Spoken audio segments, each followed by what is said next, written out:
Now, tonight, for mask mandates, Joe Biden's disjointed COVID-19 policy has been an utter train wreck. One reason for the Adam Schiff show, as I call it, Joe Biden does whatever Dr. Anthony Fauci tells him to do. Sadly, Fauci, we now know, is dishonest, corrupt, self-interested, a government doctor, God complex, cares more about his own personal fame and celebrity status in Democratic circles than he does in protecting the country.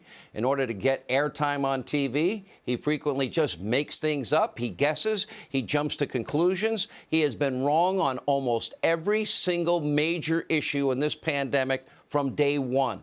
He flat out lied about the origins of COVID-19. We have the evidence and proof. His involvement in gain-of-function research at the Wuhan Institute of Virology is now well chronicled. But according to the great Dr. Fauci, he can do no wrong because he is the very embodiment of truth and science. Take a look. Anybody who's looking at this carefully realizes that there's a distinct anti-science flavor to this. So if they get up and criticize science, nobody's going to know what they're talking about.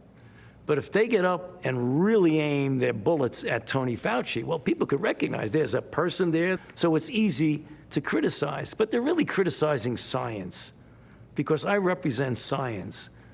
That's dangerous. Oh, okay, Mr. Science. Texas Senator Ted Cruz, rightly, along with Rand Paul, calling on Fauci to be investigated over his ties to the Wuhan Institute of Virology. Senator Cruz joins us now with more. Senator, you laid out the perfect proof positive that he's lying. He knew about gain of function. He knew that the NIH contributed money to it, and he lied. Tell us the chronology. Well, I got to say, you know, Dr. Fauci, I think, is the most dangerous bureaucrat in the history of the country. You know, he talked a moment ago, you just played, about hurting science. I don't think anyone has hurt science, has hurt the credibility of the CDC, has hurt the credibility of doctors more than Dr. Fauci, because throughout this pandemic, he's been dishonest, he's been political, he's been partisan, and the American people know it. Why is it that the Biden administration decreed that masks have to be worn in schools by kids? Well, because teachers' union bosses wanted it, and that's not a scientific reason.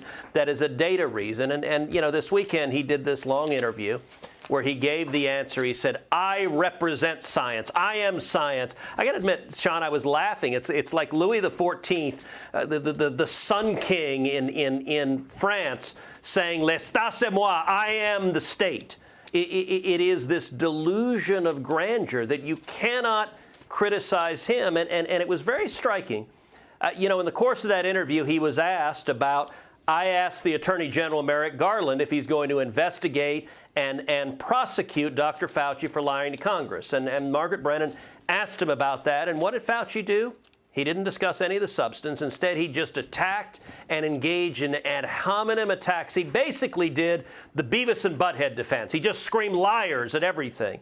But, you know, facts are stubborn things, Sean. And so here are the simple facts that Fauci needs to explain and that the Department of Justice should investigate.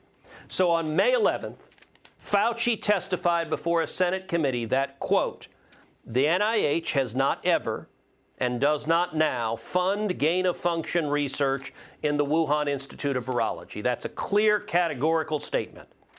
But then on October 20th, the NIH wrote that they funded an experiment at the Wuhan lab testing, quote, if spike proteins from naturally occurring bat coronaviruses circulating in China were capable of binding to the human ACE2 receptor in a mouse model. That is gain-of-function research. That is taking an existing virus and modifying it to make it more dangerous to humans.